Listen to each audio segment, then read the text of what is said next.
লাকাদ খালাকনাল ইনসান ফি আহসানি তাকওয়িম, আমি আল্লাহ তোমাদেরকে আমার দুনিয়ার সব মাখলুকের চাইতে সুন্দর করে বানিয়েছি।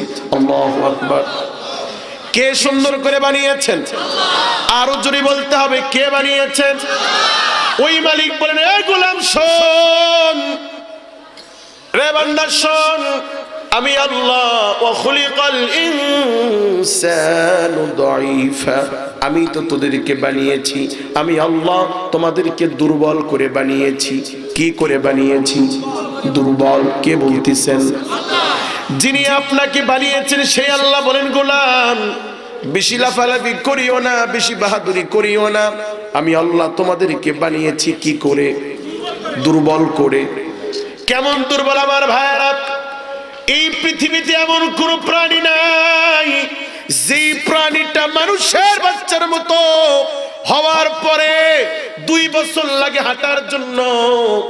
তাকায় দেখেন গরুর দিকে, ছাগলের দিকে, কুকুরের বাচ্চার দিকে, ওরা হওয়ার পরে 1 ঘন্টার ভিতরে মার সাথে দৌড়ায়। কথা বলেন ঠিক কি না?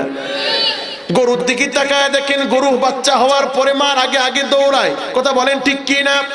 কিন্তু খুলিকাল ইনসানু দাঈফা, যে মালিক আল্লাহ আমাদের প্রতিষ্ঠা ফখরে বাঙ্গাল মিডিয়া। ওয়া রাহমাতুল্লাহি ওয়া বারাকাতুহু। আলহামদুলিল্লাহ الحمد لله نحمده ونستعينه ونستغفره ونعوذ بالله من شرور أنفسنا ومن سيئات أعمالنا،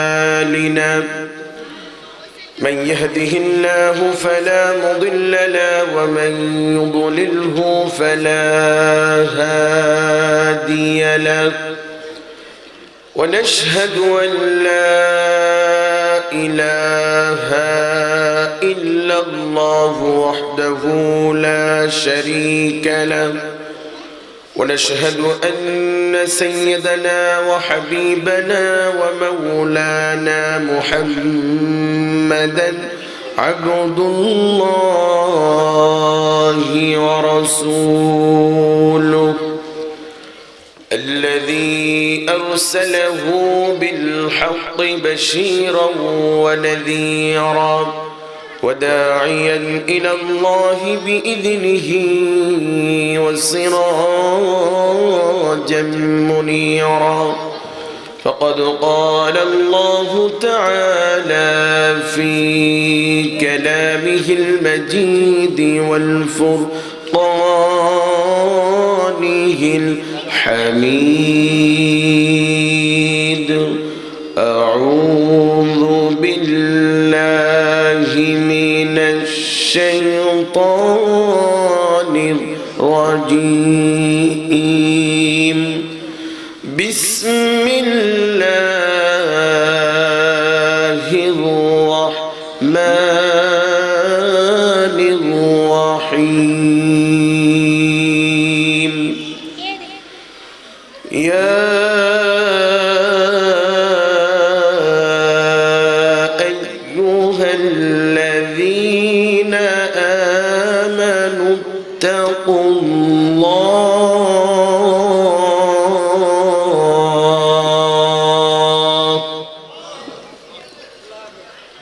آمنوا اتقوا الله ولتنظر نفس ما قدمت لغد واتقوا الله،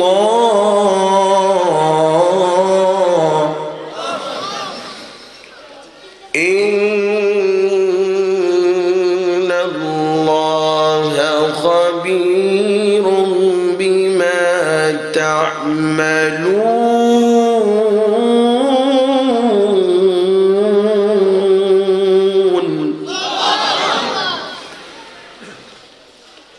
بسم الله الرحمن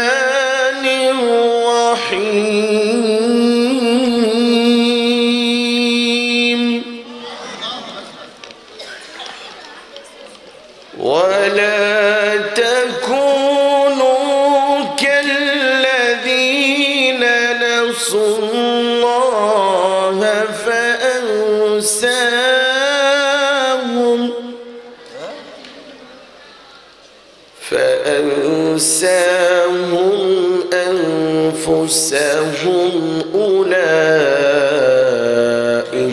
هم الفاسقون. صدق الله العظيم وصدق رسوله النبي الكريم، ونحن على ذلك من الشاهدين والشاكرين، والحمد لله رب العالمين. وقال الله تعالى في شان حبيبه تعظيما ومخبرا وآمرا: إن الله وملائكته يصلون على النبي يا أيها الذين آمنوا صلوا عليه وسلموا تسليما. সকল জবান খুলে পড়ি اللهم صل على محمد وعلى آل محمد كما صليت على إبراهيم وعلى إنك حميد مجيد. اللهم بارك على محمد وعلى آل محمد كما باركت على إبراهيم وعلى آل إبراهيم إنك حميد مجيد. بلغ العلا بكماله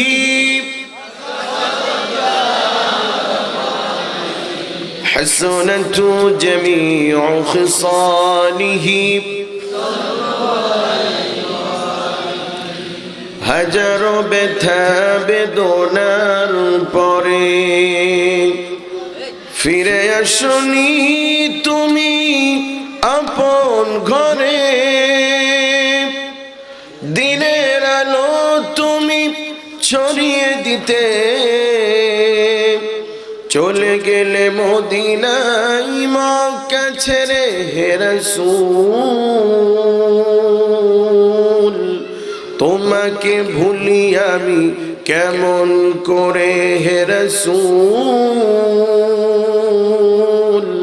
তোমাকে ভুলি আমি কেমন করে। বালাগাল উলা কাশাফাদ দুজা বিজামালিহি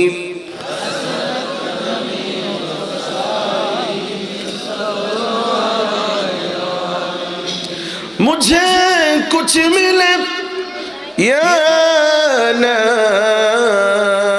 मिले, मोहम्मद मिले यानी वो शय जिससे अल्लाह मिले। बलागल उला कशफत दुजा बिजमालिही حسنت جميع خصاله। সকলে জবান খুলে ভক্তি এবং শ্রদ্ধার সাথে আসুন আমরা কিছুক্ষণ আল্লাহ তাআলার জিকির করি। লা ইলাহা ইল্লাল্লাহ, লা ইলাহা ইল্লাল্লাহ,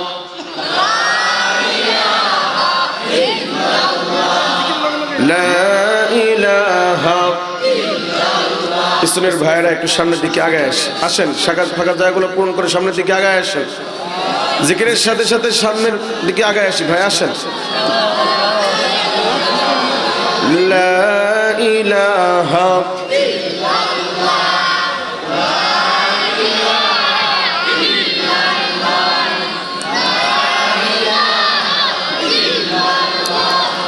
لا إله إلا الله، لا إله إلا الله। يا إلهي मुझसे मुझको दूर कर, ताकि देखो मुझ में तुझको एक नजर। या इलाही तू मेरा माबूद है, या इलाही तू मेरा माशूक है ला इलाहा इल्लल्लाह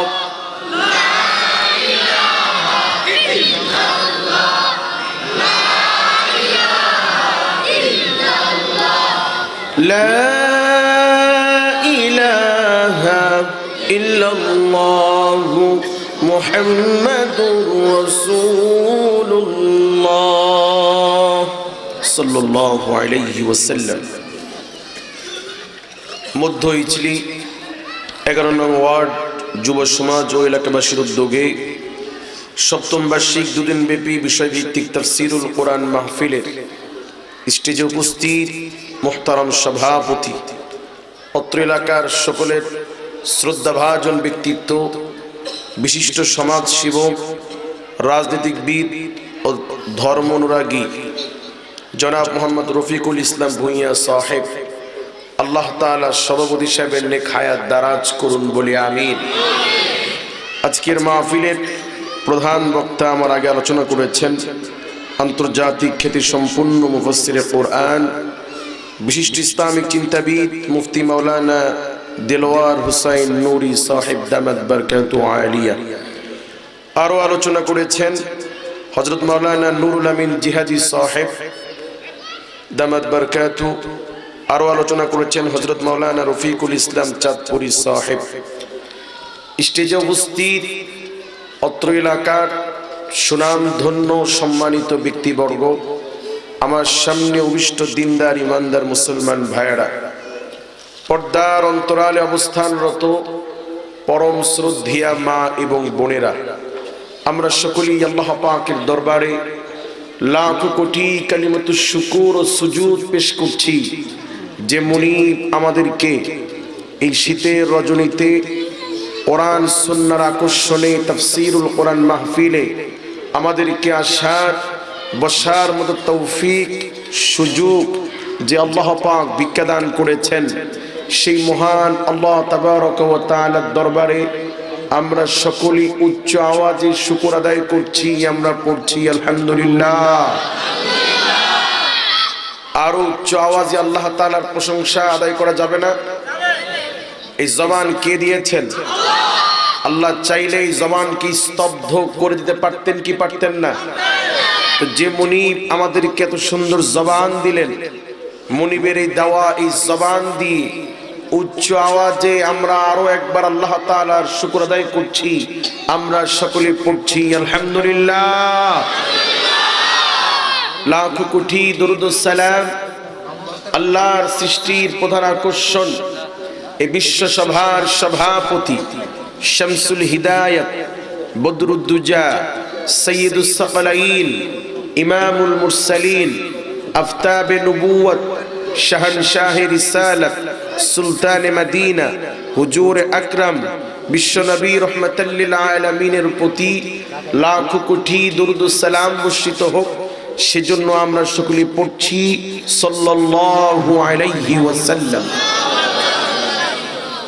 সুপ্রিয় উপস্থিতি, আমরা এই মাহফিলে আসতে পেরে খুশি না বেজার? আমরা লাভবান হয়েছি না ক্ষতিগ্রস্ত হয়েছি? কি পরিমাণ লাভবান হয়েছি? রাসূল আরবি সাল্লাল্লাহু আলাইহি ওয়াসাল্লাম বলেন, ওয়াস্তাগফিরু লাহু মান ফিস সামাই ওয়াল আরদ, যে আল্লাহ পাকে মুমিন বান্দারা যখন দ্বীনের কথা শোনার জন্য ঘর থেকে বের হয়, এই বিশাল সৃষ্টি জগতের এই সাত জমিন এবং সপ্তম আসমান, এই গোটা আলামিনের ভেতরে যত মাখলুক আছে সমস্ত মাখলুক ওই সমস্ত মুমিন বান্দাদের জন্য আল্লাহ তাআলার কাছে দোয়া করতে থাকে। এই মুহূর্তে আমাদের জন্য গোটা জগৎ দোয়া করতেছে। কি করতেছে? কি দোয়া করে? আল্লাহ তাআলার হাবিব বলেন, ওয়াস্তাগফিরু লাহু, সমস্ত মাখলুক এই বলে এখন দোয়া করতেছে, আল্লাহ আপনার যেই সমস্ত গোলামেরা দ্বীনের কথা শোনার জন্য ঘর থেকে বের হলো, আল্লাহ আপনি তাদেরকে মাফ করে দেন। এই জন্য আমি আপনি এখানে যতক্ষণ বসে থাকবো আমাদের জিন্দেগির গুনাহ কমতে থাকবে। সুবহানাল্লাহ। এতে আমরা খুশি না বেজার? আমরা খুশি, আল্লাহ খুশি, গোটা জগৎ খুশি। বেজার কেবলমাত্র মিস্টার ইবলিস, শয়তান। কে বেজার? শয়তান। কারণ শয়তান হলো আমাদের জাতীয় শত্রু। কি শত্রু? জাতীয় শত্রু। আল্লাহ পাক আদম আলাইহিস সালাতু ওয়াস সালামকে বানিয়ে যখন ইবলিসকে অর্ডার করেছিল, ইবলিস সকল ফেরেশতাদেরকে আল্লাহ অর্ডার করেছিলেন আদমকে সিজদা দাও। ফাসাজাদু, সবাই সিজদা করলো ইল্লা ইবলিস, একমাত্র ইবলিস ছাড়া। তো ইবলিস সিজদা না দেওয়ার কারণে আল্লাহ পাক ইবলিসকে মারদুদ করে বিতাড়িত করে দিয়েছেন, লানত প্রাপ্ত করে দিয়েছেন। এই ভদ্রলোক আল্লাহ পাকের লক্ষ লক্ষ বছর ইবাদত করে মুআল্লিমুল মালায়েকা হয়েছিল, সমস্ত ফেরেশতাদের সরদার। আল্লাহ পাকের একটি সিজদাকে অমান্য করার কারণে আল্লাহ পাক শয়তানকে মারদুদ করে দিয়েছেন। নাউযুবিল্লাহি মিন যালিক। মারদুদ হওয়ার পরে সে আল্লাহ তাবারক ওয়া তাআলাকে বলে, আল্লাহ আপনি যে আমার জন্য জাহান্নাম হারাম করে দিলেন, আমি যে লক্ষ লক্ষ বছর আপনার ইবাদত করেছি, এর বিনিময় চাই। কি চাই? আল্লাহ বলেন, তুমি কি চাও বিনিময় হিসেবে? বলে, আল্লাহ আপনি আমার হায়াতকে কিয়ামত পর্যন্ত বাড়ায়া দেন। আল্লাহ বলেন, যাও, দিয়ে দিলাম।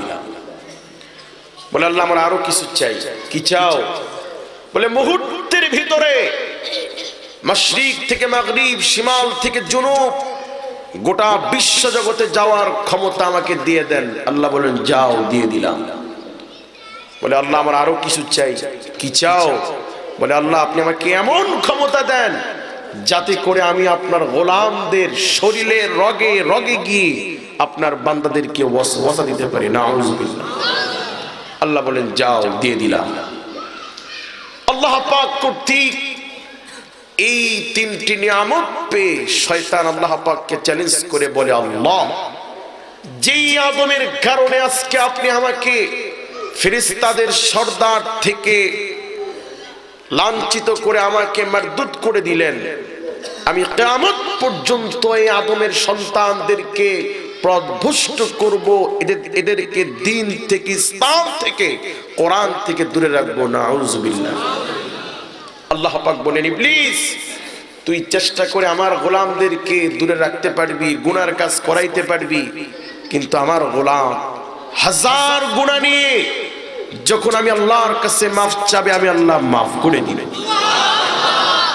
সুতরাং এই মুহূর্তে যেহেতু গোটা জগৎ আমার আপনার জন্য দোয়া করতেছে, শয়তানের কলিজায় লাগতেছে। কোথায়? কলিজায় লাগতেছে। কারণ বহু চেষ্টা করে আমাদের পিছনে শ্রম দিয়ে, সময় দিয়ে আমাদেরকে নামাজ থেকে দূরে রেখেছিল, আমাদেরকে দিয়ে বিভিন্ন গুনাহের কাজ করিয়েছে। আজকে যখন আপনি এখানে বসছেন, এই বসার দ্বারা আপনার গুনাহ কমতিছে আর শয়তানের গায়ে আগুন জ্বলতেছে। এই জন্য শয়তান বেজার হোক, আমরা চাই কি চাই না? তাহলে আমরা শুরুতেই এই প্রতিজ্ঞায় আবদ্ধ হই, শয়তান তুমি যত চেষ্টাই করো না কেন আমাদেরকে এখান থেকে উঠাইতে পারবা না। বলে ইনশাআল্লাহ। আমরা আল্লাহ এবং তার হাবিবের মুহাব্বতে আখিরি মোনাজাত করে বাড়ি যেতে রাজি আছি তো ইনশাআল্লাহ? রাজি আছি তো ইনশাআল্লাহ? কারা কারা শেষ মোনাজাত করে যেতে রাজি আছি দু হাত উঠে আল্লাহকে দেখায়। লিল্লাহে তাকবীর, লিল্লাহে তাকবীর। আল্লাহ কবুল করুন, বলি আমিন। হাত নামান। প্রিয় উপস্থিতি, আজকে সারা দেশব্যাপী মাহফিল হচ্ছে, কিন্তু এই মাহফিলগুলোর দ্বারা জাতির কাঙ্ক্ষিত পরিবর্তন লক্ষ্য করা যাচ্ছে না। কথা বলেন ঠিক কি না? একেবারেই পরিবর্তন হচ্ছে না তা না, হচ্ছে, তবে যেই পরিমাণ মাহফিল হচ্ছে সেই অনুপাতে পরিবর্তন হচ্ছে না। এর একটি বড় কারণ হলো যারা আয়োজক তাদের ইখলাসের ভেতরে যথেষ্ট গলদ থাকে। মানুষ দিনদার হোক, নামাজি হোক, মহিলারা পর্দানিশীন হোক, উম্মত আজকে জাহান্নামের দিকে দৌড়ে যেতেছে। এই দরদের জায়গা থেকে মাহফিল নাই। মাহফিলের অধিকাংশ মাহফিলের উদ্দেশ্য হচ্ছে কালেকশন। কথা বলেন ঠিক কি না? আলহামদুলিল্লাহ, এখানে কোনো কালেকশন নাই। এই মাহফিলের মূল মাকসাদ হচ্ছে জাতি যেন পরিবর্তন হয়। কথা বলেন ঠিক কি না? আল্লাহ মাহফিলকে কবুল করুন বলে আমিন। অন্য দিক থেকে আমরা যারা বক্তা, আমাদের ভেতরেও ক্লাস নাই। মানুষ নামাজি হোক, দিনদার হোক, এই দরদ আমাদের ভিতরে নাই। আমরা চেষ্টা করি পাবলিক কি চায়, একটু আনন্দ দেওয়া, মাঠটা একটু গরম করা, দুইটা গজল বলে মানুষকে আনন্দ দিয়ে বাড়ি চলে যাওয়া, যাওয়ার সময় হাতিয়া রেডি আছে। কথা বলেন ঠিক কি না? মানে দরদের জায়গা থেকে যে কথাগুলো বলা দরকার ছিল সে কথা আমরা বলি না। আর আমরা যারা শ্রোতা, তৃতীয় পক্ষ, আমাদেরও পরিবর্তনের কোনো ইচ্ছা নাই। এখানে যারা আসছি দেখা যাবে আমরা 90% ভাই আজকে সারাদিন নামাজ পড়ি নাই, আগামীকাল পড়ব বলেও এরকম নিয়ত আমাদের অনেকেরই নাই। তাহলে মাহফিল কিসের জন্য, কার জন্য, কি হচ্ছে এইটা? কথা বলেন ঠিক কি না ভাই? এই মাহফিলের মূল উদ্দেশ্য, তাফসীরের মূল উদ্দেশ্য আমাদেরকে, আমাদের জীবনকে আল্লাহর দিকে ধাবিত করা। কথা বলেন ঠিক কি না? আল্লাহ মাহফিলকে কবুল করুন বলে আমিন। প্রিয় উপস্থিতি, জামাই নতুন বিবাহ হয়েছে, তো শ্বশুর বাড়ির আশেপাশের লোকজন জামাইকে জিজ্ঞেস করে, জামাই কি নাম তোমার, কি করো? তো জামাই কারোর সাথে মিশে না, কিছু জিজ্ঞেস করলে জবাব দেয় না। তো শ্বশুর বাড়ির প্রতিবেশীর লোকেরা শাশুড়ি আম্মার কাছে গিয়ে বলে, বোন আপনার জামাই দেখতে শুনতে মাশাআল্লাহ খুব ভালো, কিন্তু মার কারোর সাথে মিশে না, কথা বলে না, এমন কেন? তো নতুন শাশুড়ি জামাই কিছু বলতে পারে? তো শাশুড়ি আম্মা বিয়ানকে ফোন করছে, ছেলের মাকে, যে বিয়ান আপনার ছেলে আমার জামাতা মাশাআল্লাহ খুব ভালো, কিন্তু কারোর সাথে মিশে না, কথা বলে না, এমন কেন? আপনি একটু আপনার ছেলেকে বুঝিয়ে বলবেন যেন শ্বশুর বাড়ি আসলে মানুষের সাথে মিশে হাসি মুখে কথা বলে। তো ছেলের মা ছেলেকে অনেক সুন্দর করে বুঝিয়েছে, বাবা শ্বশুর বাড়ি গেলে মানুষের সাথে মিশতে হয়, এখন থেকে যখন যাবা মানুষের সাথে মিশবা, হাসি মুখে কথা বলবা, কেউ কিছু জিজ্ঞেস করলে জবাব দিবা। তো মার নসিহত শুনে কয়েকদিন পরেই ছেলে আবার শ্বশুর বাড়ি আসছে। এখন এবার আর শ্বশুর বাড়ির প্রতিবেশীরা কেউ কিছু জিজ্ঞেস করে না, কারণ সবাই জানে জামাইকে কিছু জিজ্ঞেস করলে জবাব দেয় না। কিন্তু এইবার জামাই কথা বলার প্রস্তুতি নিয়ে আসছে। অবশেষে স্বেচ্ছায় জামাই রান্নাঘরে গিয়ে শাশুড়ি আম্মার কাছে গিয়ে বলছে, আম্মা এই যে কয়েকদিন আগে যেদিন আপনার মেয়ের সাথে আমার বিয়ে হলো, কত মানুষ আসলো, দাওয়াত খেলো, কত আনন্দ হলো, আচ্ছা আম্মা আপনার কি বিয়ে হয়েছে? কাকে বলছে? শাশুড়ি আম্মাকে বলছে, আপনার কি বিয়ে হয়েছে? শাশুড়ি আম্মা বলে, আরে বেকুব জামাই, তুই কথা বলতি না, ওটাই ভালো ছিল। এই কথাটা আমি আপনাদেরকে হাসানোর জন্য বলি না, এই জন্য বলেছি গোটা বাংলাদেশের চিত্র হচ্ছে মাহফিলের দ্বারা যেই দিন মাহফিল হয় ওই দিন ফজরের সময় মুসল্লি আরো কম হয়। কথা বলেন ঠিক কি না? তাহলে এই মাহফিল দেওয়ার চাইতে না দেওয়াই ভালো ছিল। মাহফিল দেওয়ার দ্বারা, মাহফিল শোনার পরে যদি ফজরের মুসল্লি কমে যায়, তাহলে ওই মাহফিল দেওয়ার চাইতে না দেওয়া হাজার গুণ শ্রেষ্ঠ ছিল। কথা বলেন ঠিক কি না? এজন্য আমরা শুরুতে নিয়ত করে নিই, আজকের এই মাহফিলের প্রথম প্রতিজ্ঞা হবে, এই মাহফিল শোনার দ্বারা যত কষ্টই হোক, যত রাত হোক, আমরা প্রত্যেকেই ফজরের নামাজ জামাতের সাথে পড়বো। বলি ইনশাআল্লাহ, বলি ইনশাআল্লাহ, আরো জোরে বলি ইনশাআল্লাহ। আল্লাহ কবুল করুন বলে আমিন। প্রিয় উপস্থিতি, আমি আপনাদের সামনে কোরআনুল কারীমের সূরাতুল হাশর থেকে গুরুত্বপূর্ণ একটি আয়াতে কারিমা তেলাওয়াত করেছি। এই আয়াতে কারিমাকে সামনে রেখে কিছু আলোচনা আপনাদের সামনে তুলে ধরার চেষ্টা করব। আল্লাহ পাক যেন আমাকে এমন কিছু বলার আর আপনাদেরকে এমন ভাবে শোনার তৌফিক দান করেন, যাতে করে আজকের এই মাহফিলের দ্বারা আগামী কাল থেকে এলাকার সমস্ত বেনামাজি ভাই বোন যেন নামাজি হয়ে যায়। আল্লাহ কবুল করুন বলে আমিন। প্রিয় উপস্থিতি, আজকে আমাদেরকে নামাজের কথা বলতে হয়, আমাদেরকে রোজার কথা বলতে হয়, ঘুষের কথা বলতে হয়। মুসলমানকে তো নামাজের কথা বলার কথা নয়। কথা বলেন ঠিক কি না? তার কারণ হচ্ছে আমরা মুসলমান কাকে বলে, আমাদের সৃষ্টির মূল লক্ষ্য কি, কি করতে আসছি, সেই উদ্দেশ্যকেই আমরা ভুলে গিয়েছি। কথা বলেন ঠিক কি না?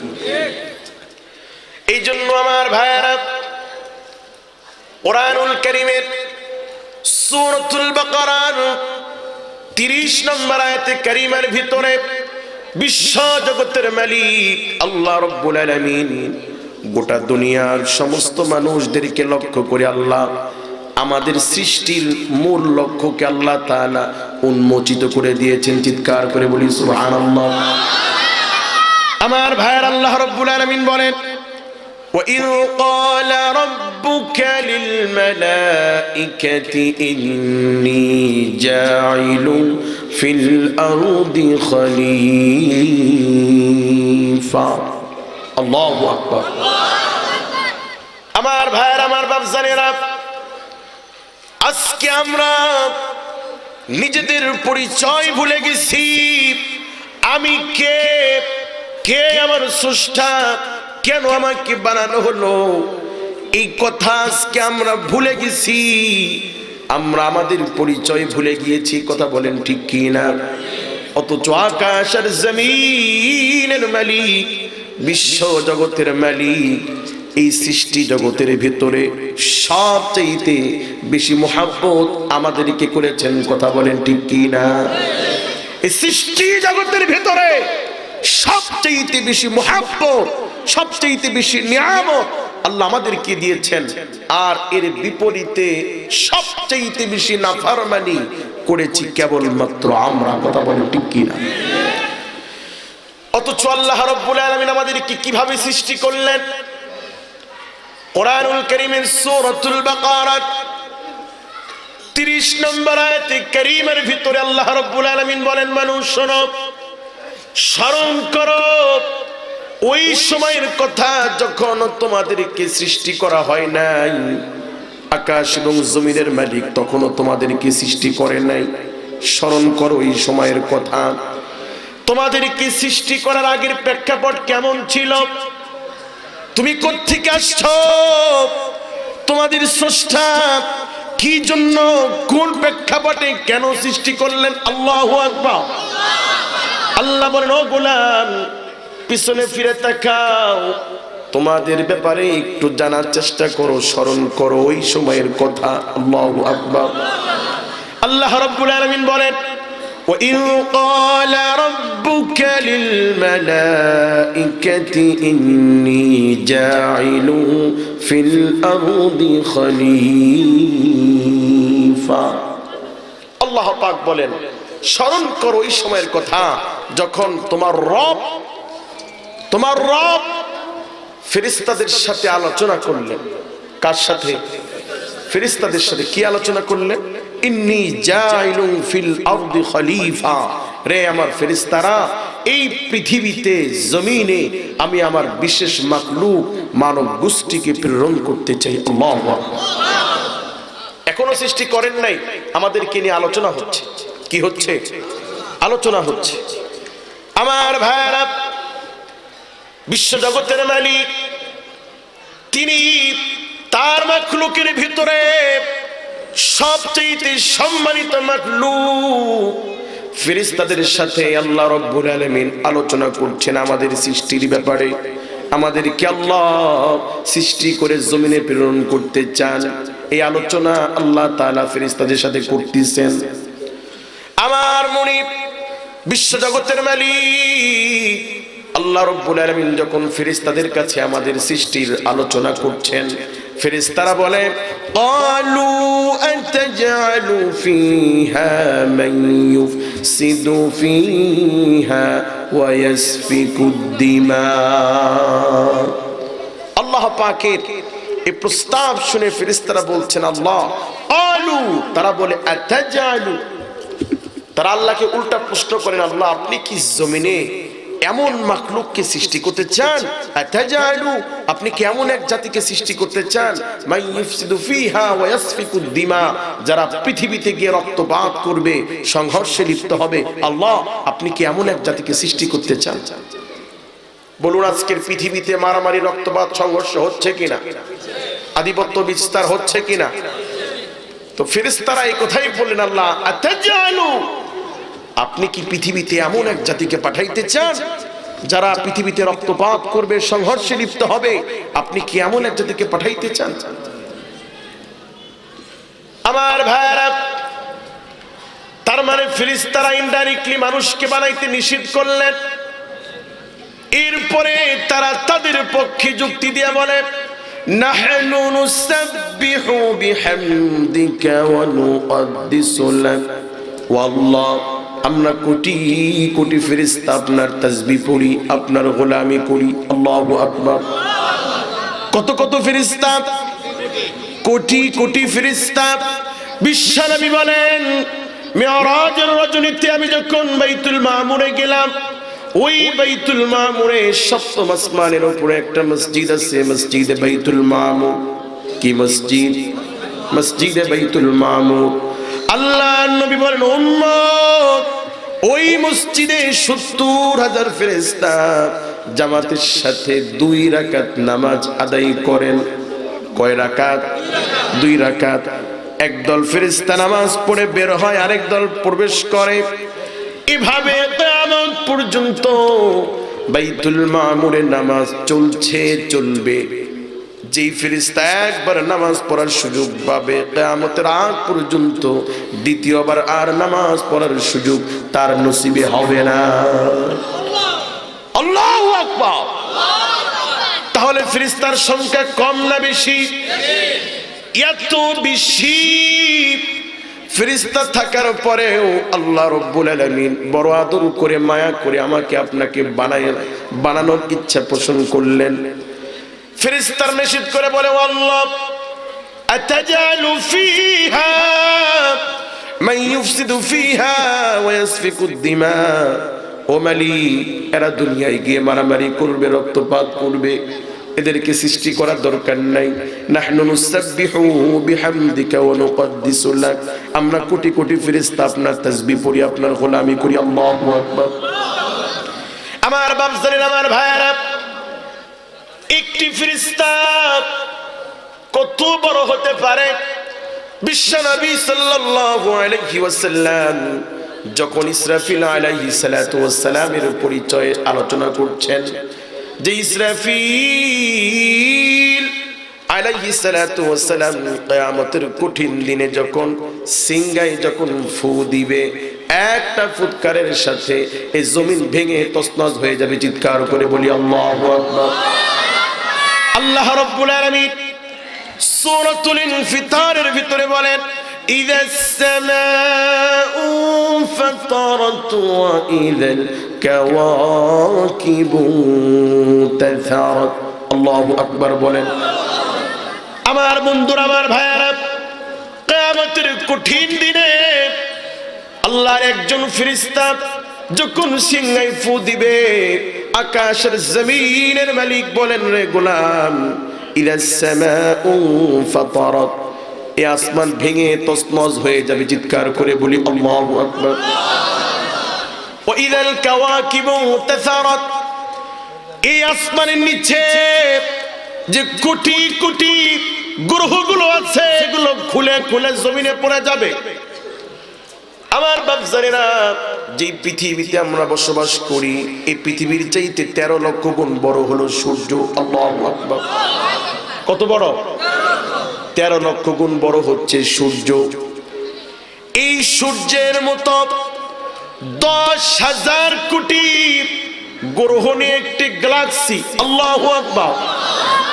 বিজ্ঞানীগণ বলেন, এই গ্যালাক্সি শুধু একটার দুইটা নয়, লক্ষ লক্ষ গ্যালাক্সি বিশ্ব জগতের মালিক এই প্রথম আসমানের নিচে বানিয়েছে। চিৎকার করে বলি আল্লাহু আকবার। একটিবার চিন্তা করুন আমার ভাইয়েরা, এই গোটা মিল্কই নয়, শুধু ওই সূর্যকেই যদি আকাশের মালিক, জমিনের মালিক যদি শুধু সূর্যটাই ছেড়ে দেন, এই পৃথিবীর কি কোনো অস্তিত্ব থাকবে? পৃথিবীর চাইতে কত গুণ বড়? 13 লক্ষ গুণ বড় শুধু সূর্য। এই সূর্যের মতো 10,000 কোটি নিয়ে একটা গ্যালাক্সি। আল্লাহু আকবার। রাতের অন্ধকারে যে মিটি মিটি ছোট ছোট আমরা তারা দেখি, ওই একটি তারা সূর্যের চাইতে হাজার হাজার গুণ বড়। আল্লাহু আকবার। বিশ্ব নবী বলেন, উম্মত, কিয়ামতের কঠিন দিনে ইসরাফিল যেদিন ফু দিবে, এই সবগুলো তছনছ হয়ে পড়ে যাবে। আল্লাহু আকবার। ওয়া ইযাল বিহারু ফুজ্জিরাত, সমুদ্রগুলো উত্তাল হয়ে যাবে। ওয়া ইযাল কুবুরু বুসিরাত, আর আদম আলাইহিস সালাতু ওয়াস সালাম থেকে শুরু করে কিয়ামত পর্যন্ত যত মানুষকে গাছতলায় বাসতলায় কবর দেওয়া হবে, এই কবর জগৎ থেকে এই মানুষগুলো উঠে আসবে। আল্লাহু আকবার। এই সব কিছু হবে কিসের দ্বারা? শুধু ইসরাফিল আলাইহিস সালাতু ওয়াস সালাম ফুয়ের দ্বারা। কিসের দ্বারা? ফুয়ের দ্বারা। আপনারা বলেন, সারা দুনিয়ার মানুষ মিলে যদি কারোর শরীরে ফু দেয়, একটা লোম উঠবে? উঠবে? কিন্তু আল্লাহ রাব্বুল আলামিনের একটি ফেরেশতা ইসরাফিল আলাইহিস সালাতু ওয়াস সালাম শুধু ফু দিবে, ফু দেওয়ার সাথে সাথে এই বিশ্ব জগৎ ভেঙে তছনছ হয়ে যাবে। চিৎকার করে বলি আল্লাহু আকবার। সাহাবায়ে কেরাম আরজ করলেন, ইয়া রাসূলুল্লাহ, ইসরাফিল আলাইহিস সালাতু ওয়াস সালাম শুধু ফু দিলে যদি এই বিশ্ব জগৎ ভেঙে তছনছ হয়ে যায়, ইয়া রাসূলুল্লাহ, ইয়া হাবিবাল্লাহ, ওই ফেরেশতা ইসরাফিল কত বড়? আল্লাহর নবী বলেন, উম্মত,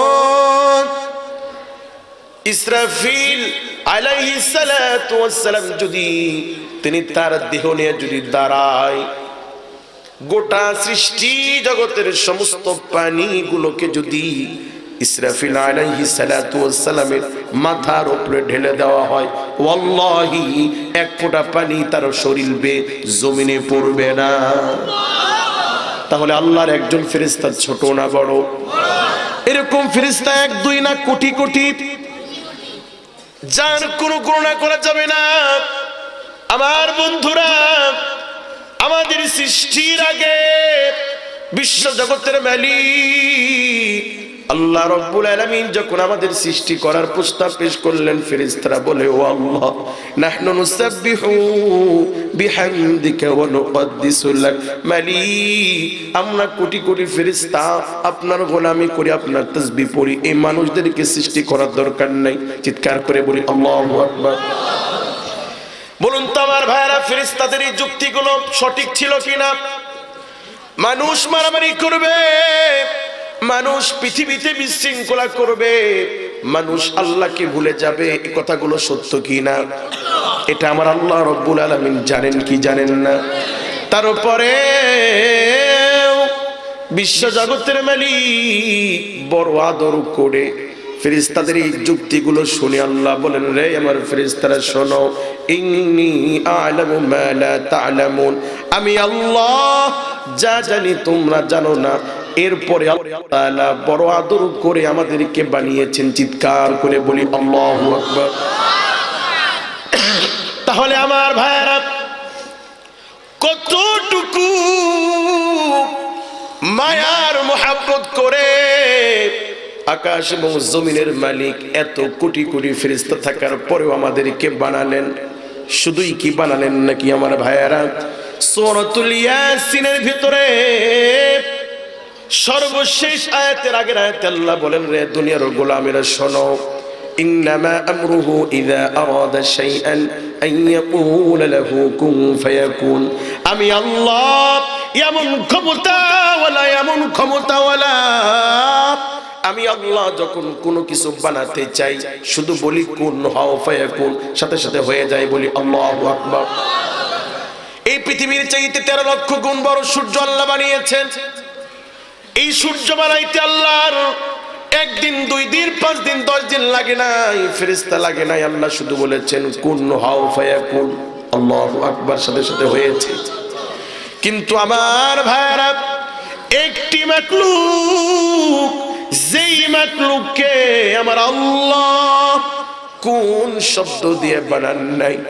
আমার আল্লাহ নিজের কুদরতি হাত দিয়ে বানিয়েছেন। চিৎকার করে বলি সুবহানাল্লাহ। দুনিয়ার সমস্ত মাখলুককে আমার মালিক কোন শব্দ দিয়ে বানিয়েছেন? কিন্তু আমার আপনার আদি পিতা আদম আলাইহিস সালাতু ওয়াস সালামকে আল্লাহ কোন শব্দ দিয়ে বানান নাই, বরং আকাশ এবং জমিনের মালিক নিজের কুদরতি হাত দিয়ে আদর করে আদম আলাইহিস সালাতু ওয়াস সালামকে বানিয়েছেন। আল্লাহু আকবার কবীরা। শুধুই বানান নাই আমার ভাইরা, বরং আল্লাহ রাব্বুল আলামিন কিভাবে মানুষকে তৈরি করলেন। সূরাতুত তিনের শুরুতে আল্লাহ রাব্বুল আলামিন চারটি জিনিসের কসম খেয়ে আল্লাহ তাআলা বলেন, গোলাম শোনো।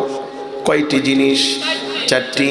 ওয়াত-তিনি ওয়াজ-যাইতুন ওয়া তুরি সিনিন। কয়টি জিনিসের কসম? চারটি। ওয়াত-তিন, তিন ফলের কসম। ওয়াজ-যাইতুন, যাইতুন ফলের কসম। ওয়া তুরি সিনিন, তুর পাহাড়ের কসম। ওয়া হাযাল বালাদিল আমিন, ও নবী আপনার এই মাতৃভূমি নিরাপদ নগরী মক্কা নগরীর কসম। সুবহানাল্লাহ। কয়টা হলো? চারটা।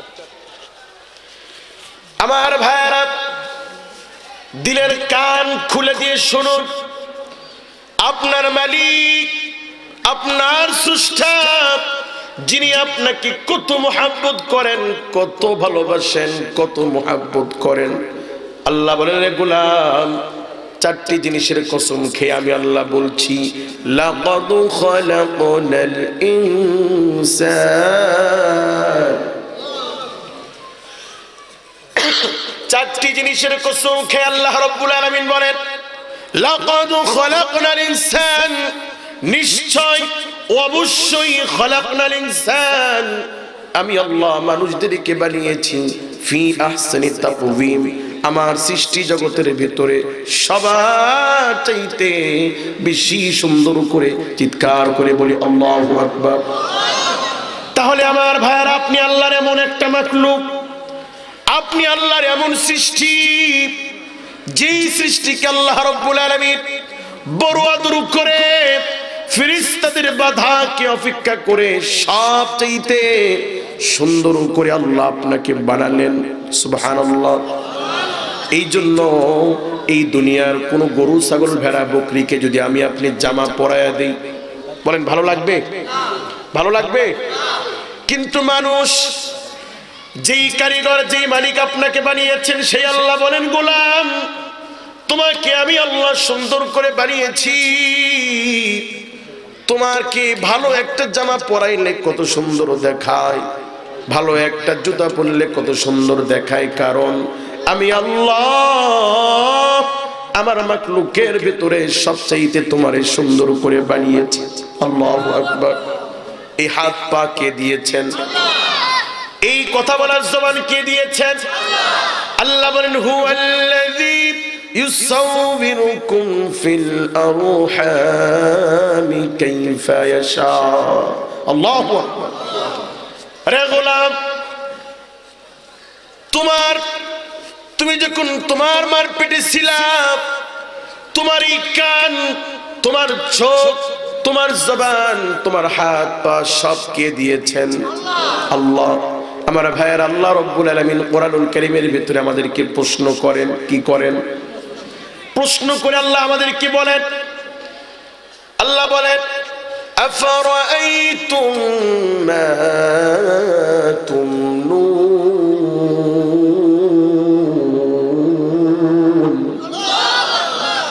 আরে আমার গোলাম, যে পানি দ্বারা তোমাকে সৃষ্টি করা হয়েছে, আনতুম তাখলুকুনাহু আম নাহনুল খালিকুন, একটা বার কি ভেবে দেখেছো? আফারাআইতুম মা তুমনুন, যেই পানি দ্বারা তোমাকে বানানো হয়েছে, আনতুম তাখলুকুনাহু আম নাহনুল খালিকুন, এই পানিকে তোমরা বানিয়েছো নাকি আমি আল্লাহ বানিয়েছি? ওই পানি কে বানিয়েছেন? আল্লাহ। ওই মালিক বলেন, গোলাম আমি আল্লাহ তোমার সৃষ্টির মূল উৎস এই পানিকে আমি আল্লাহ বানিয়েছি। আল্লাহু আকবার। কেমন করে বানিয়েছেন? বিজ্ঞানীগণ বলেন, রে দুনিয়ার মানুষ, আল্লাহর সৃষ্টি ওই এক ফোঁটা পানির ভেতরে 40 কোটির উপরে শুক্রাণু থাকে। ওই এক ফোঁটা পানির ভিতরে 40 কোটির উপরে প্রাণ থাকে। আল্লাহু আকবার। বিজ্ঞানীগণ বলেন, যদি মার পেটে 40 কোটি সন্তান ধারণের জায়গা থাকতো, আল্লাহর সৃষ্টি ওই এক ফোঁটা পানি দিয়ে 40 কোটি মানুষ পৃথিবীতে আসতে পারত। চিৎকার করে বলি আল্লাহু আকবার। বিজ্ঞানীগণ বলেন, ওই 40 কোটি পানির ভিতরে সবার আগে যে একটা কিংবা দুইটা দৌড় দিয়ে মার রহিমের ভেতরে প্রবেশ করে, ওই একটা কিংবা দুইটা জায়গা পায়, বাকিগুলো ওখানেই নষ্ট হয়ে যায়। চিৎকার করে বলি আল্লাহু আকবার। এখন আপনি একটাবার চিন্তা করেন, আপনি ওই 40 কোটি শুক্রাণুর একটা শুক্রাণু ছিলেন, ওই সময় দৌড় দিয়ে আপনি সবার আগে মার রহিমে গিয়েছিলেন। আপনার কি হাত ছিল, পা ছিল, দল ছিল? কে পৌঁছে দিয়েছেন? কে পৌঁছে দিয়েছেন?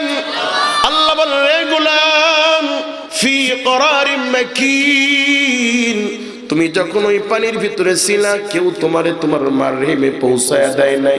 আমি আল্লাহ তোমার মার সম্মানিত জায়গার ভিতরে তোমাকে পৌঁছে দিয়েছি। আল্লাহু আকবার। শুধুই কি তাই আমার ভাইরা? মার পিঠে যাওয়ার পরে আল্লাহ রাব্বুল আলামিন, ও গোলাম রে আমার বান্দারা, আমি আল্লাহ যদি চাইতাম তোমার মার প্রতি মাসের যে নিষিদ্ধ রক্ত আছে, ওই রক্তের সাথে আমি আল্লাহ তোমাকে ফালাইতে পারতাম। কি বলেন, ঠিক কি না? আল্লাহ বলেন, আমি তোমাকে সংরক্ষণ করেছি, তোমাকে মর্যাদাবান জায়গায় প্রতিস্থাপন করেছি। শুধুই তাই নয় রে গোলাম, আমি আল্লাহ তোমার মার পেটে যখন তুমি ছিলা, 1 মাসের সময় আমি আল্লাহ তোমার লিঙ্গ প্রকাশ করতে পারতাম। যদি আমি আল্লাহ 1 মাসের সময় যদি তোমার পরিচয় তুলে ধরতাম তুমি ছেলে না মেয়ে, তাহলে তোমার ওই মা, তোমার বাবা যদি জানতো যার 3টা মেয়ে আছে, কয়টা মেয়ে? 4টা। ওই মা আর ওই বাবা যদি 1 মাসের বেলায় জানতো চতুর্থ যে বাচ্চাটা আসতেছে এটাও মেয়ে, তারা নষ্ট করতো কি করতো না? আল্লাহ বলেন, গোলাম তোমার দিকে তাকায়া, তোমাকে ভালোবেসে, তোমার কল্যাণের জন্য আমি আল্লাহ 1টা মাসের সময় তোমার পরিচয় তুলে ধরি নাই। আমি আল্লাহ তোমাকে যখন হাত পা বডি দিয়েছি, তুমি গোলাম যখন মার পেটে নাড়াচাড়া করো, তখন আমি আল্লাহ তোমার পরিচয় তুলে ধরেছি। চিৎকার করে বলি আল্লাহু আকবার। রে গোলাম, শুধুই কি তাই? তুমি যখন তোমার মার পেটে ছিলাম, তোমার এই পৃথিবীর সবচেয়ে আপন তোমার মা, তোমার বাবা পেটে নিয়ে যখন ডাক্তারখানায় যাইতো, ডাক্তার আল্ট্রাসাউন্ড করে যদি বলতো, ও রোগীর বাবা মা, রে মহিলার স্বামী, যেই বাচ্চা আপনার পেটে আছে, ওই বাচ্চার 2 হাত নাই, 2 পা নাই, এই বাচ্চা পৃথিবীতে যাওয়ার পরে লুলা হবে, প্রতিবন্ধী হবে।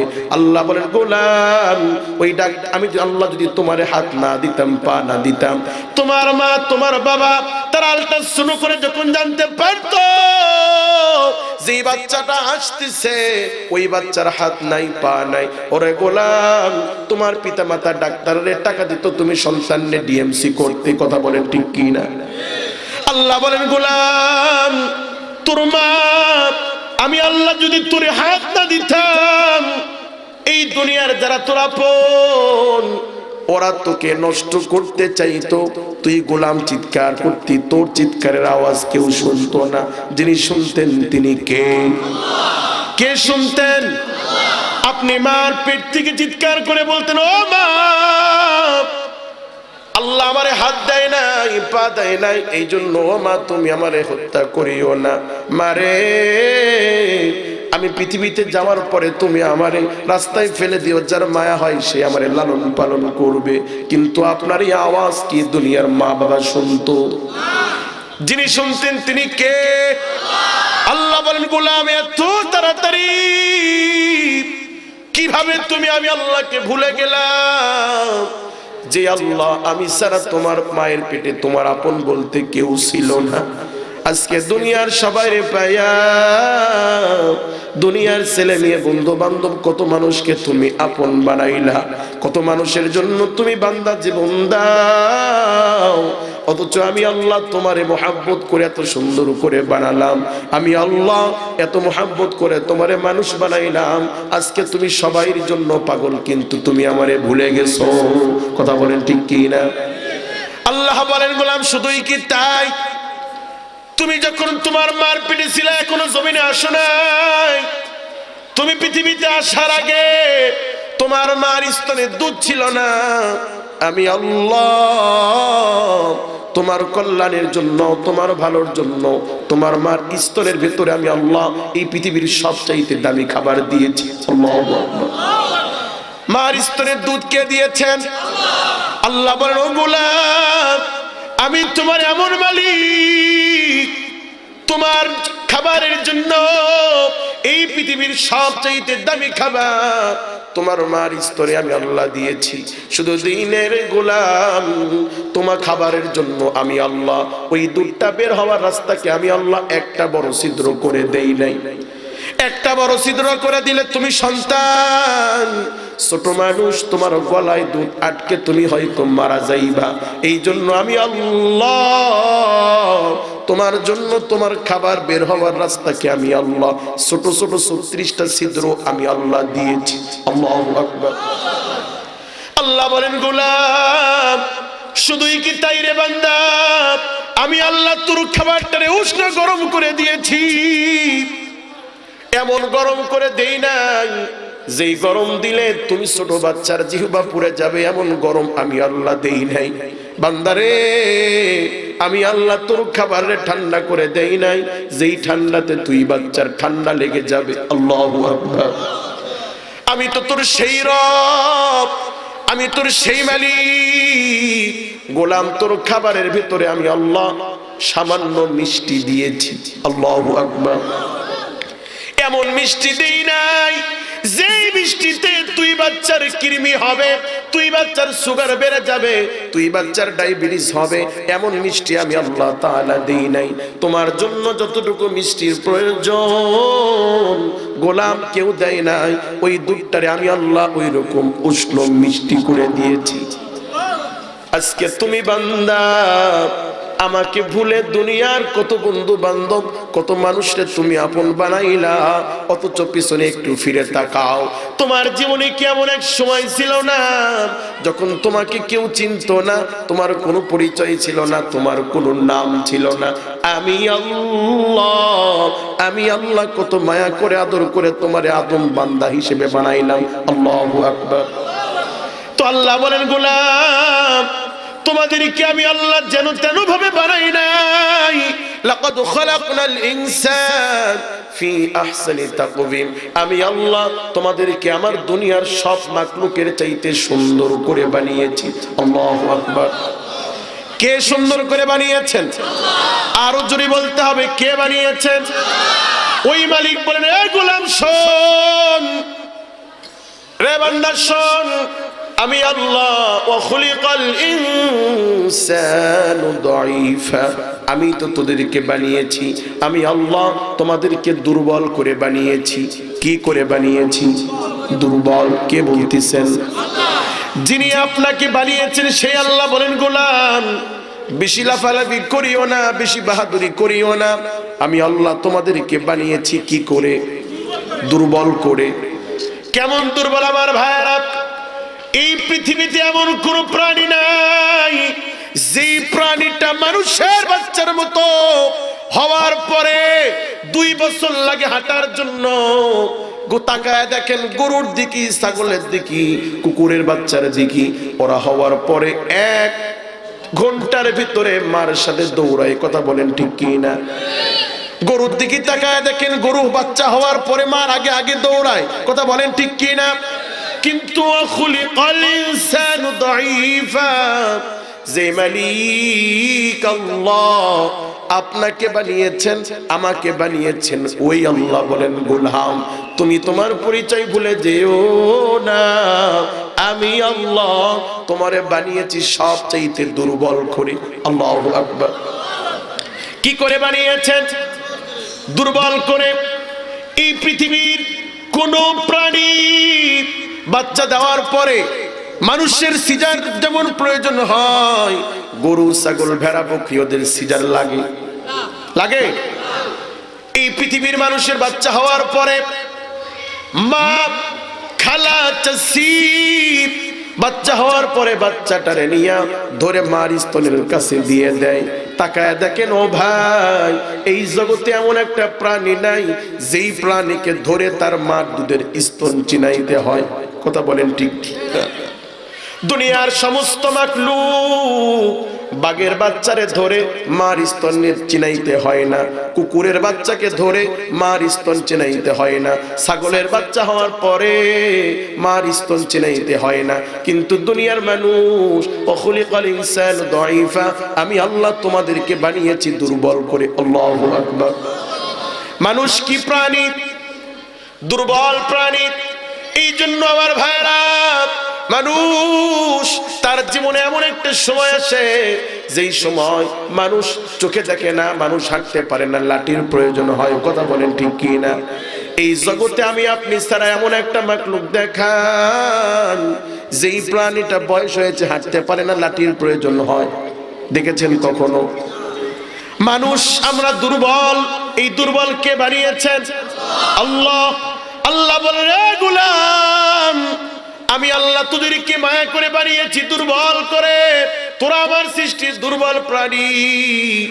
দুর্বল হওয়ার পরেও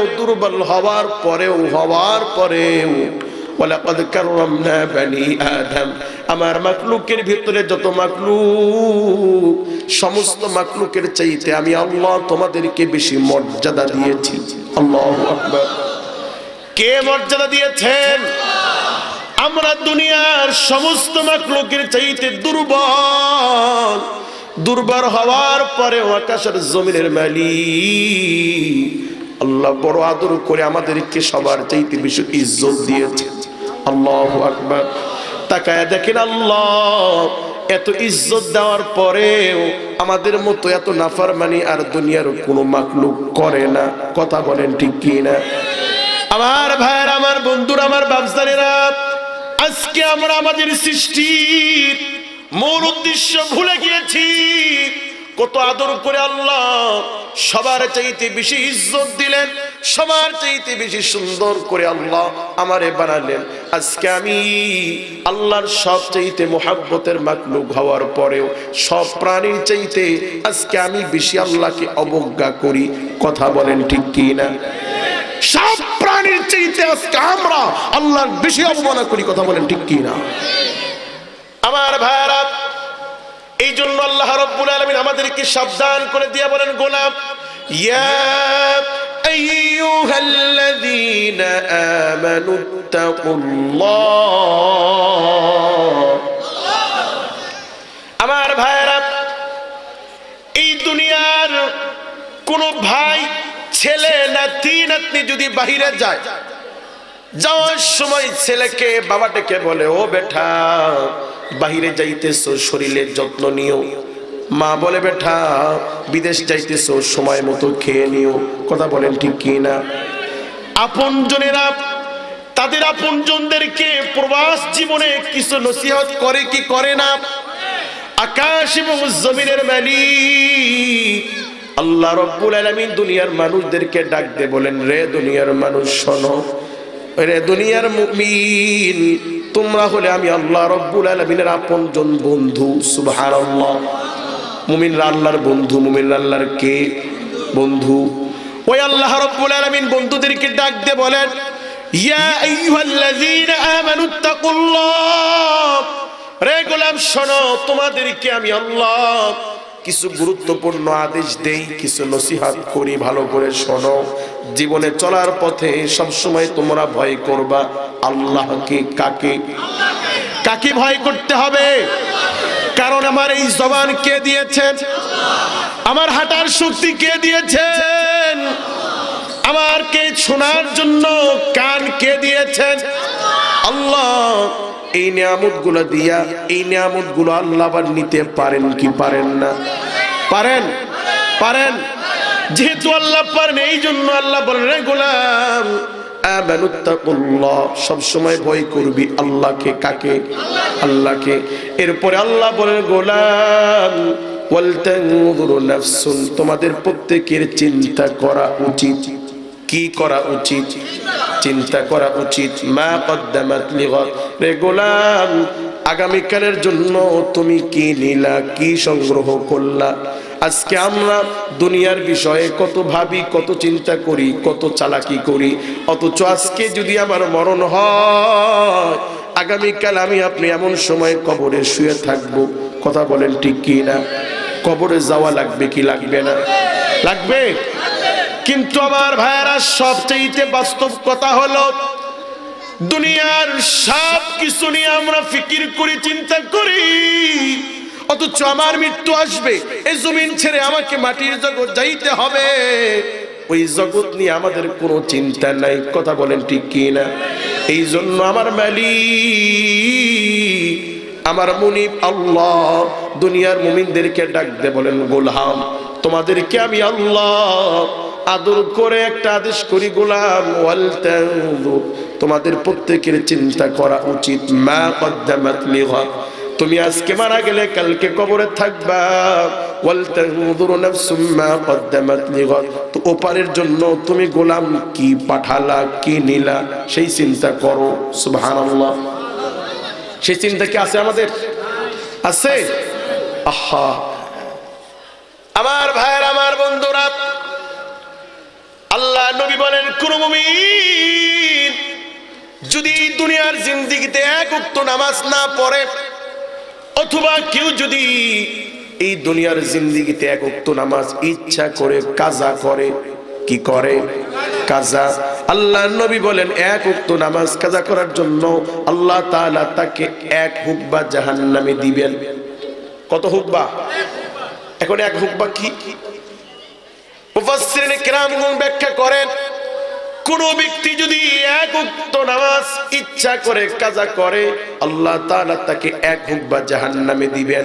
এক হুকবা মানে হলো 2,88,00,000 বছর। আল্লাহু আকবার। এক ওয়াক্ত নামাজ কাজা করলে কত শাস্তি? 2,88,00,000 বছর। আল্লাহু আকবার। চিন্তা আছে? কাজা কাকে বলে? কাজা মানে নামাজ বাদ দেয় নাই। নামাজ কি করে নাই? বাদ দেয় নাই। ফজরের নামাজ আজান কানে আসছে, বিবি ডাক দিয়েছে, উঠতেছি উঠতেছি করে ওঠে নাই, 7টার সময় উঠে ওযু করে নামাজ পড়েছে, এটা কাজা। এটা কি? কাজা। আমার ভাইয়ের, একজন ব্যক্তি নামাজ ছাড়ে নাই, নামাজ পড়েছে। বিশ্বনবী বলেন, এক ওয়াক্ত নামাজ কাজা করার জন্য আকাশের জমিনের মালিক মৃত্যুর পরে হাসরের মাঠে তাকে এক ওয়াক্ত কাজা করার জন্য 2,88,00,000 বছর জাহান্নামে দিবেন। একটাবার তাকায় দেখেন, আমি তো নামাজই পড়ি না, আমার ভাই নামাজ পড়েছে কিন্তু সময় মতো পড়ে নাই, তার শাস্তি 2,88,00,000 বছর। আমি গোলাম, আল্লাহ আমারে সুন্দর করে বানালেন, আল্লাহ আমারে দুনিয়ার সব নিয়ামত দিলেন, অথচ আমি তো নামাজই পড়লাম না, আমার শাস্তি কি হবে? আছে সেই চিন্তা? এই কথায় আল্লাহ বলেন, গোলাম ওয়ালতানজুরু নাফসুম মা কদ্দামাত লিগাদ, তোমাদের প্রত্যেকের চিন্তা করা উচিত। মা কদ্দামাত লিগাদ, আগামীকালের জন্য, ওপারের জন্য তুমি কি নিলা। দুনিয়ার লাভ লোকসান ক্ষতি এত বুঝলাম, এত চালাকি করলাম, এত বুঝলাম, অথচ আমার জীবনের ব্যাপারে আমি সবচাইতে বেখবর। কথা বলেন ঠিক কি না? আমার বন্ধুরা, আমার ভাইয়েরা, হুজ্জাতুল ইসলাম ইমাম গাজ্জালী রাহমাতুল্লাহি আলাইহি উনি একটি ঘটনা বর্ণনা করেন। ঘটনাটি ছিল এমন, এই দুনিয়ার সবচেয়ে বড় গাধা নির্বোধ লোকের একটা গল্প। বলবো আপনাদেরকে।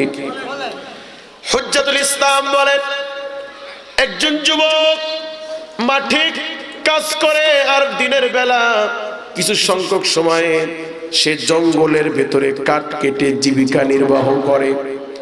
তো একদিন সে কাঠ কাটতে গিয়েছে, হঠাৎ পিছনে তাকায় দেখে তার দিকে বিশাল একটা সিংহ ধেয়ে আসতেছে তাকে ধরার জন্য।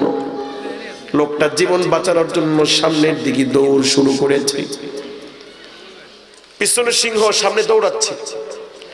দৌড়াইতে দৌড়াইতে কতক্ষণ দৌড়ানো যায়, ধরে ফেলবে ফেলবে অবস্থা।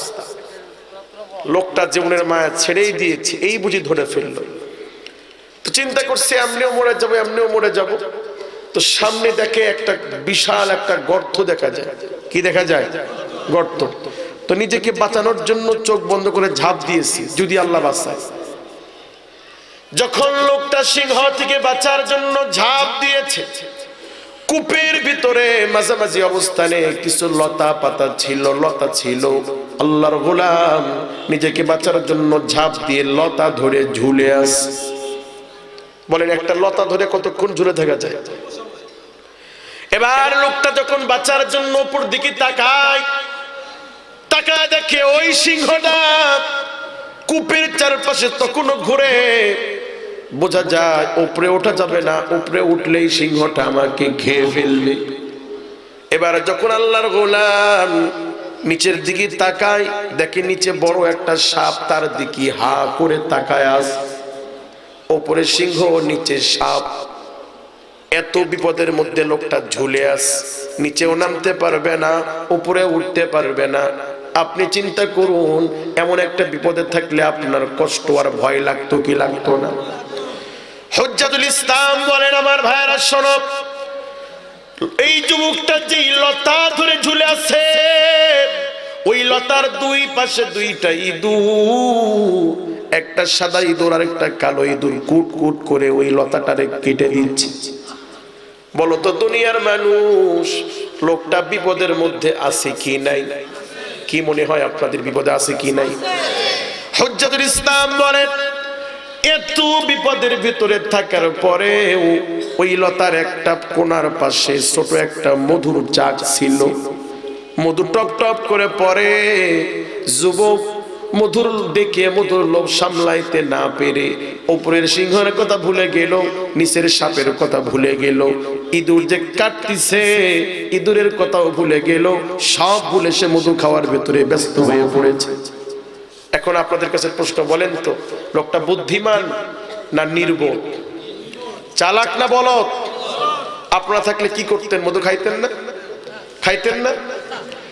আমার বন্ধুরা, আমার ভাইয়েরা, ইসলামের সেরা দার্শনিক হুজ্জাতুল ইসলাম ইমাম গাজ্জালী রাহমাতুল্লাহি আলাইহি বলেন, ও বান্দারা শোনো, রে আল্লাহর গোলাম শোনো, যেদিন আল্লাহ রব্বুল আলামিন তোমাকে সৃষ্টি করেছেন, তোমার রূহকে সৃষ্টি করেছেন, ওই দিন থেকে আজরাইল মৃত্যু তোমার পিছনে পিছনে তোমাকে ধাওয়া করতেছে সিংহের মতো।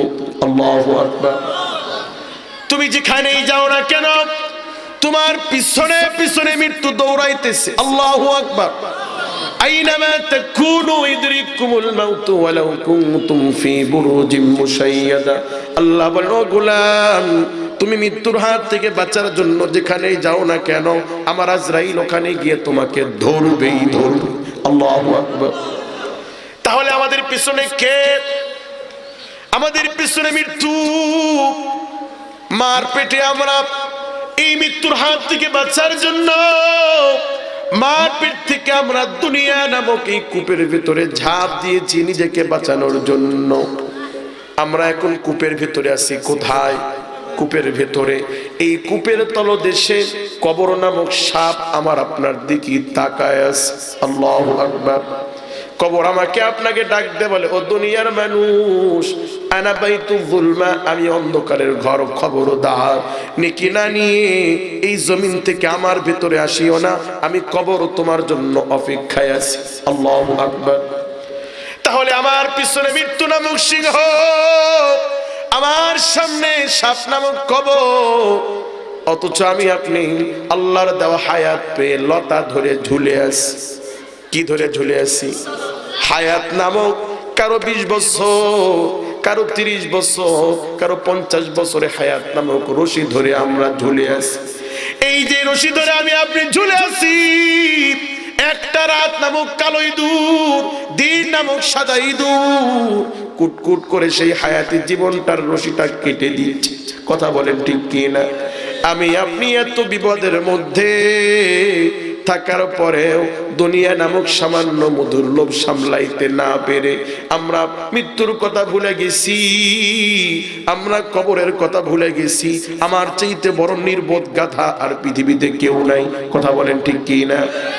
এই জন্য আল্লাহ বলেন, গোলাম আমি তোমাদেরকে আদর করে নসিহত করি, ওয়ালতানযুর নাফসুম মা কদ্দামাত লিগাদ, তোমাদের প্রত্যেকের চিন্তা করা উচিত এই জমিন থাকার জায়গা না, থাকার জন্য আমি আল্লাহ পাঠাই নাই। ওয়ালতানযুর নাফসুম মা কদ্দামাত লিগাদ, তোমাদের প্রত্যেকের চিন্তা করা উচিত ওপারের জন্য গোলাম তুমি কি নিলা, কে নিয়েছো তুমি।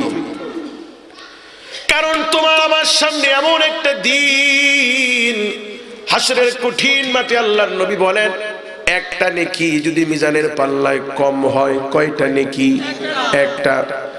একটা নেকি কমের জন্য ওই হাসরের কঠিন মাঠে ছেলের কাছে যাবেন, ছেলে আপনাকে চিনবে না, মার কাছে যেয়ে বলবেন, ও মা দুনিয়ার জীবনে তুমি আমার জন্য জীবন দিয়ে দিতা, আমার জন্য তুমি দুনিয়ায় সব করতে রাজি ছিলা, ও মা আজকে তোমার ছেলে একটা নেকির জন্য জাহান্নামে যায়, মাগো একটা নেকি তোমার আমলনামা থেকে একটা দাও। আল্লাহর নবী বলেন, ও তোমার জিন্দেগীর সবচেয়ে কঠিন দিন ওই হাসরের মাঠে তোমার মা তোমারে একটা নেকি তো দিবেই না, বরং তুমি সন্তান তার পেটে ছিলা এই কথাটাও তোমার মা অস্বীকার করবে। অতএব আমার বন্ধুরা, আমার ভাইরা, বিপদের দিনে যেদিন একটা নেকি মার কাছে পাইব না, বাবার কাছে পাবো না, ভাইয়ের কাছে পাইব না, একটা নেকির জন্য মালিকের কাছে গিয়ে আমরা যদি বলেন, ও মালিক আজকে আমি একটা নেকির জন্য 10,000 কোটি রাকাত নামাজ পড়ে দিব, আমারে একটা নেকি দেন। আল্লাহর নবী বলেন, উম্মত ওই দিন তুমি যত কান্নাকাটি করো না কেন, আল্লাহ তাআলা তোমার একটা নেকিও দিবে না। তাহলে আমার ভাইয়ের, আমার আপনার জিন্দেগি এমন একটা দিন আসবে কি আসবে না, সেদিনের কোনো চিন্তা কি আমাদের আছে? আছে? কত আশা নিয়ে আসছি, বক্তা সরকার বিরোধী বক্তব্য দিয়ে মাঠ গরম করবে, মিছিল দিয়ে বাড়ি যাব। কথা বলেন ঠিক কি না? এজন্য আসছি, আমাদেরকে বুঝতে হবে এ মাহফিল রঙ্গমঞ্চ নয়, এ মাহফিল আনন্দের জন্য নয়, এ মাহফিল গোটা জাতির পরিবর্তনের জন্য। কথা বলেন ঠিক কি না? আমাদেরকে বুঝতে হবে পৃথিবীতে আর কোন নবী আসবে না, রাসূল আসবে না, গোটা উম্মত আজকে লাইন ধরে ধরে আমরা জাহান্নামে যাচ্ছি। কথা বলেন ঠিক কি না?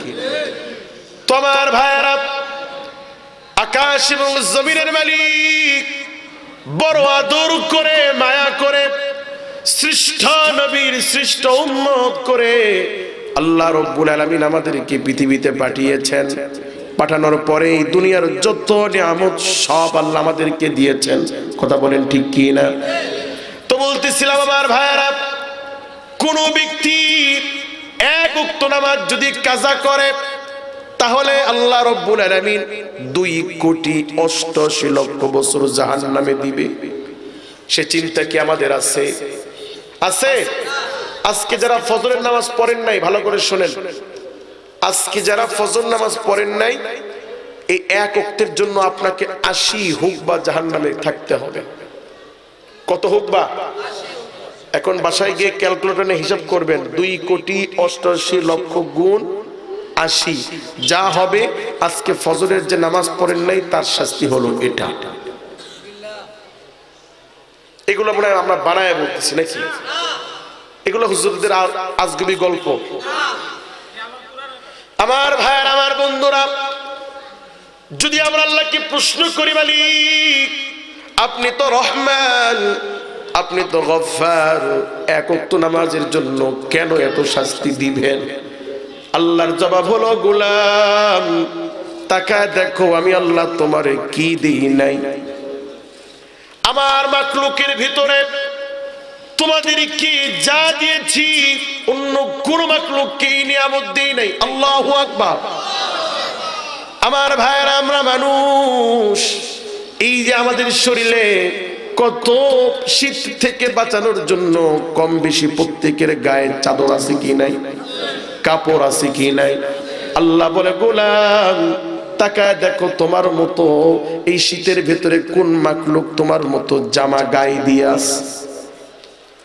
আমার সব প্রাণী এই শীতের ভিতরে থরথর করে কাঁপে, কিন্তু আমি আল্লাহ তোমাদেরকে এমন একটা জ্ঞান দিলাম, আমার জগৎ আমার মাখলুকের ভিতরে তোমরা শীত থেকে বাঁচার জন্য কাপড় গায়ে দাও, রোদ থেকে বাঁচার জন্য মাথায় ছাতা দাও, বৃষ্টি থেকে বাঁচার জন্য তোমরা মাথার উপরে ছাদ দাও, টিন দাও। কথা বলেন ঠিক কি না? সমস্ত মাখলুক রোদে কষ্ট পায়, তোমরা ছায়ার ভিতরে থাকো।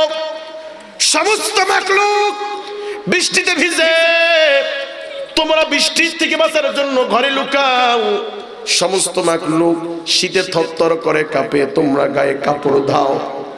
তাকায় দেখো আমার কুকুরের দিকে, আমার কুকুর, ওরে আমি আল্লাহ কুকুর করে বানানোর কারণে ক্ষুধার্ত পেট নিয়ে খাবারের জন্য ঘোরে।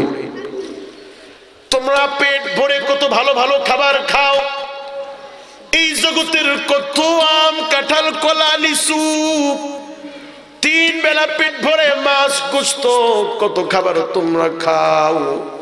কুকুর আমার মাখলুক, ওর একটা রক্ত মাংস শরীর আছে, ওর একটা পেট আছে। কথা বলেন ঠিক কি না? আমার কুকুর, আমি আল্লাহ ওরে কুকুর বানানোর কারণে সারা রাত থরথর করে